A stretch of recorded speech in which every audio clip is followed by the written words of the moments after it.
Pessoal, esse aqui é o nosso 12º vídeo da série de leitura e comentário da Lei Orgânica do município de Betim. Muito obrigado por ter chegado até aqui. Não se esqueça de assinar o canal, ativar o sininho, dar o joinha, fazer tudo aquilo que o YouTube gosta que vocês façam. Além disso, deixe nos comentários a sua percepção sobre a série, como que você está estudando, qual que é o cargo que você está pleiteando. Bom, isso é bom para eu saber qual que é o público que está assistindo esse vídeo. Sem mais delongas, vamos para o vídeo.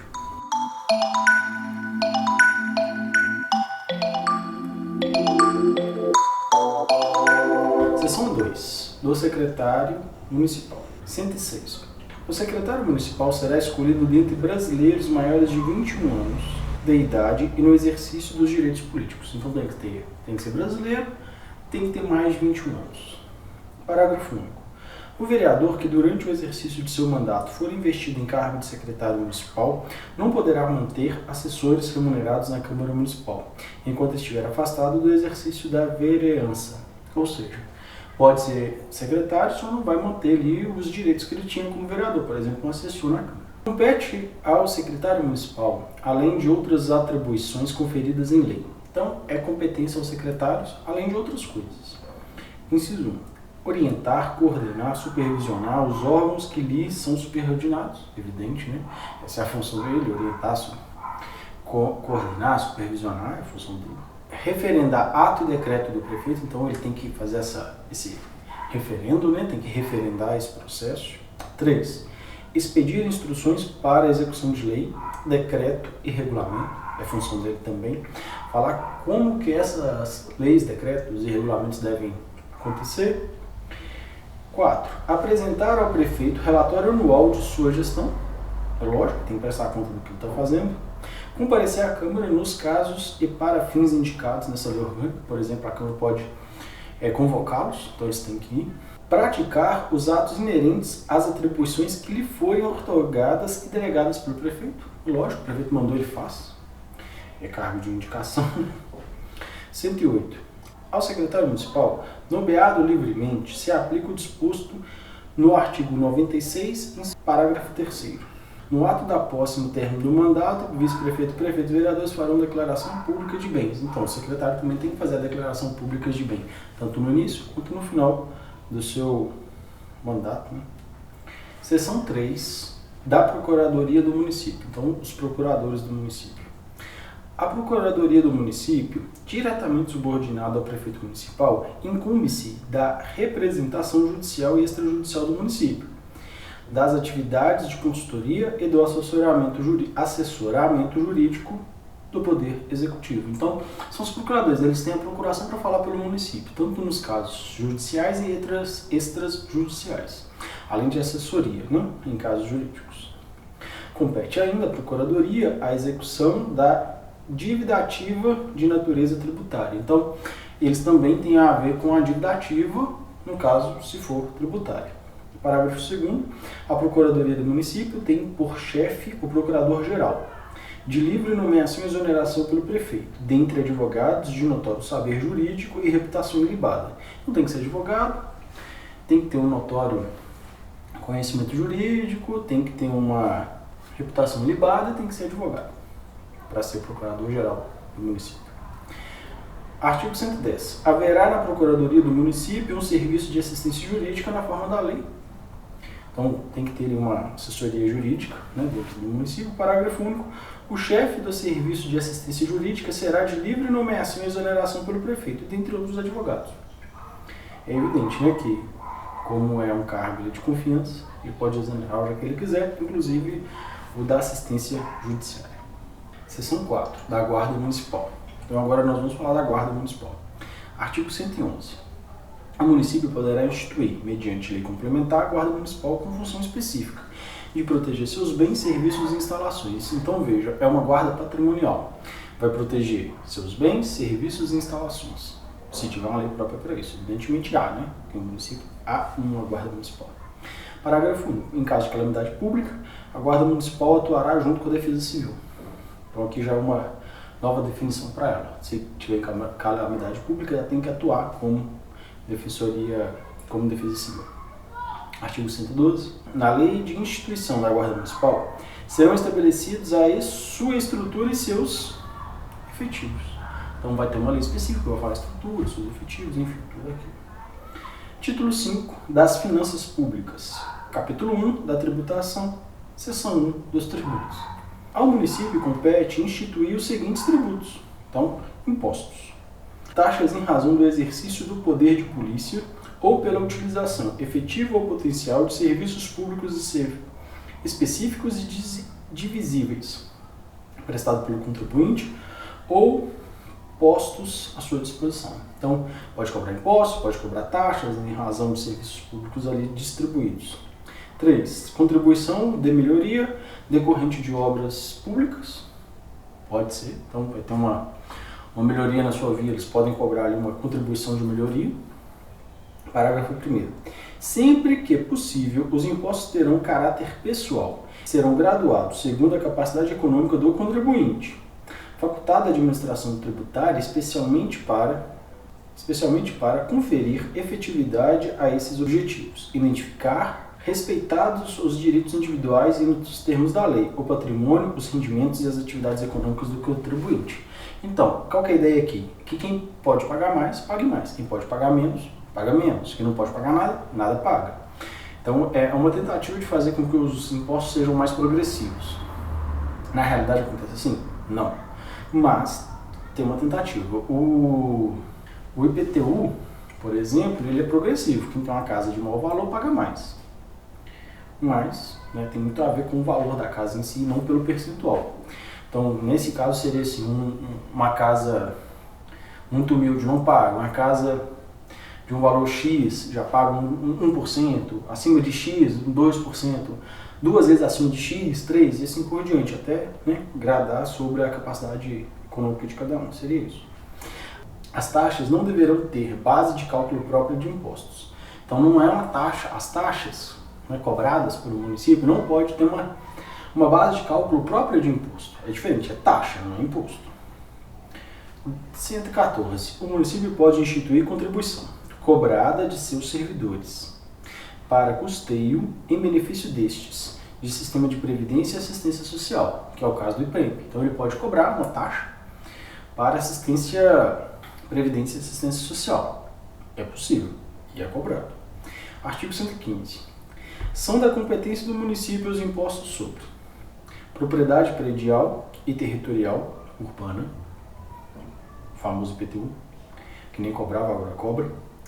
2. Transmissão intervivos a qualquer título por ato oneroso de bens imóveis por natureza de ascensão física e de direitos reais sobre imóveis, exceto os de garantia, bem como cessão de direitos à sua aquisição. Ou seja, transmissão, vendeu, comprou o imóvel, tem que pagar lá, o TBI. Por exemplo.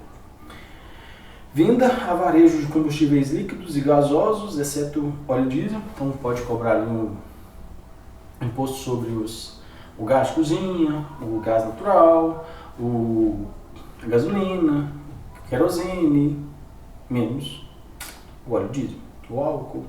Serviços de qualquer natureza não compreendidos na competência do Estado, definidos em lei complementar federal. Então tem outros serviços que o Estado omite, mas a lei federal define, paga-se para o município. Parágrafo 1º. O imposto previsto no inciso 1, que é propriedade predial e territorial urbana, deverá ser progressivo, na forma da lei, de modo a assegurar o cumprimento da função social da propriedade. Ou seja, a função social é que ela atenda à necessidade de uma parcela. Um imóvel vazio, ele deveria ter um imposto mais alto do que um imóvel ocupado. É isso que ele está dizendo. O imóvel vazio não cumpre a função social. O imóvel ocupado, sim. Seria isso. E quanto maior o valor, maior a taxa. Quem tem mais de um imóvel e não reside nele, é alugado, deveria pagar um valor mais alto. Enfim, esse tipo de coisa que eu estou dizendo. Parágrafo 2º. O imposto previsto no inciso 2, transmissão entre vivos, o famoso imposto de transmissão de imóveis, previsto no inciso 2, não incide sobre a transmissão de bens ou direitos incorporados ao patrimônio de pessoa jurídica em realização de capital, nem sobre a transmissão de bens ou direitos decorrentes de fusão, incorporação, cisão ou extinção de pessoa jurídica, salvo se, nestes casos, A atividade preponderante do adquirente for a compra e venda destes bens ou direitos, locação de bens, de imóveis ou arrendamento mercantil. Ou seja, uma pessoa jurídica, uma empresa, que foi fundida, ela foi incorporada, houve uma cisão, uma extinção, ela não vai pagar imposto sobre essa transmissão, a não ser que ela viva, né, da venda e compra desses imóveis. Parágrafo 3º. As alíquotas dos impostos previstos no inciso 3 e 4 obedecerão os limites fixados em lei complementar federal. O inciso 3 vende varejo de combustível líquido. Artigo 116. Ao município é vedado, sem prejuízo das garantias asseguradas ao contribuinte e do disposto no artigo 150 da Constituição da República e da legislação complementar específica, estabelecer diferença tributária entre bens e serviços de qualquer natureza, em razão de sua procedência ou destinação. Então, o município não pode, de jeito nenhum, é vedado, proibido, fazer diferença tributária entre procedência ou destino, né, de qualquer que seja a mercadoria, serviço, bem. Artigo 117. A isenção do tributo, bem como quaisquer remissão ou anistia em matéria tributária ou previdenciária de competência do município, só podem ser concedidas por meio de leis específicas de iniciativa do Poder Executivo. Então, por exemplo, a isenção de tributos, o perdão de tributos, a anistia de alguma coisa, de algum crime, né, de alguma falha administrativa que a pessoa tem cometido, pessoa jurídica ou pessoa física, só vai acontecer com um projeto de lei específico criado pelo Poder Executivo. Seção 2. Da participação do município em receitas tributárias federais e estaduais. Artigo 118. Em relação ao imposto de competência da União, pertence ao município. Então, são os impostos de competência da União, mas que pertencem ao município. O produto da arrecadação do imposto sobre a renda e proventos de qualquer natureza, incidente na fonte sobre rendimentos pagos, a qualquer título, por ele, suas autarquias e fundações públicas. Então, esse imposto sobre renda, imposto de renda, também tem uma parcela que é do município. 50% do produto da arrecadação do imposto sobre propriedade territorial rural, relativamente aos imóveis neles situados. Então, 50% de todos os tributos territorial rural vai para o município, se aquela propriedade estiver no município, né, de Betim. 119. Em relação aos impostos de competência do Estado, compete ao município 50% do produto da arrecadação do imposto sobre propriedade de veículos automotores licenciados no território municipal. Então, todos os veículos que ali estão, metade do valor vai para o município. 25% do produto da arrecadação dos impostos sobre operações relativas à circulação de mercadorias, ICMS, sobre prestação de serviços e transportes interestadual e intermunicipal e de comunicação. Então, metade do ICMS vai para o município, metade ou um quarto do ICMS vai para o município. Cabe ainda ao município a respectiva quota do Fundo de Participação dos Municípios, como disposto no artigo 159, inciso 1º, a linha B da Constituição da República. Então, a participação no Fundo de Participação dos Municípios é direito do município. A respectiva quota do produto de arrecadação do Imposto sobre Produtos Industrializados, IPI, como disposto no 159, parágrafo 3º da Constituição, então a parcela do IPI também vai para o município. A respectiva cota do produto de imposto sobre operação de crédito, câmbio e seguro, ou relativa a impostos ou valores imobiliários, como disposto no 153, parágrafo 5º, inciso 2 da Constituição da República. Então tem ali uma cota sobre impostos, sobre valores, câmbio, crédito, seguros, que são executados no município. Artigo 121.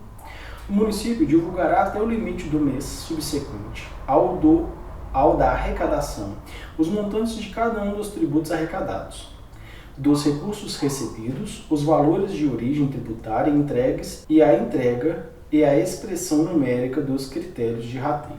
Então vai passar ali um relatório completo de tudo que foi adquirido e que entrou de valores provenientes de impostos, inclusive a forma de rateio. Capítulo 2 do Orçamento. Artigo 122. Leis de iniciativa do Poder Executivo estabelecerão plano plurianual, que nós já falamos várias vezes, as diretrizes orçamentárias, que nós já falamos várias vezes, e o plano anual, o orçamento anual, que nós já falamos também várias vezes. Então, quem faz tudo isso? O Poder Executivo. Artigo 123. A lei que instituiu o Plano Plurianual de Ação Governamental compatível com o Plano Diretor estabelecerá as diretrizes, os objetivos e as metas da administração municipal para as despesas de capital e outras delas decorrentes, e para relativas a programas de duração continuada. Então, aqui está dizendo o que tem que ter nesse plano, né, plurianual. Ações, critérios, métodos, objetivos para tudo aquilo que vai ser realizado no município. Parágrafo 1. As diretrizes do programa de metas serão incorporadas ao projeto de lei que visar a instituição do plano plurianual dentro do prazo legal definido para sua apresentação à Câmara Municipal. Então, as diretrizes, o programa de diretrizes e metas deve incorporar ao projeto de lei algo para que esse plano plurianual, dentro do prazo legal, possa ser executado de forma correta. Artigo 124. A Lei de Diretrizes Orçamentárias compatível com o Plano Plurianual compreenderá as metas e prioridades da administração municipal, incluindo as despesas de capital para o exercício financeiro subsequente. Orientará a elaboração da Lei Orçamentária Anual e disporá sobre as alterações na legislação tributária. Então tem que falar tudo naquele Plano Plurianual, como vai fazer o orçamento, quais foram as mudanças tributárias, qual que é o orçamento anual, como que se deve fazer. Parágrafo único. As leis orçamentárias a que se refere este artigo serão incorporadas às prioridades e ações estratégicas do programa de metas, evidentemente. Então aqui já está trazendo uma obrigatoriedade ainda maior de incorporar, inclusive, as leis aqui definidas no plano, na lei orgânica do municipal. Pessoal, muito obrigado por ter chegado até aqui. Eu agradeço. Compartilhe com seus amigos, dá o joinha que isso ajuda bastante. Fiquem com Deus. Até muito breve.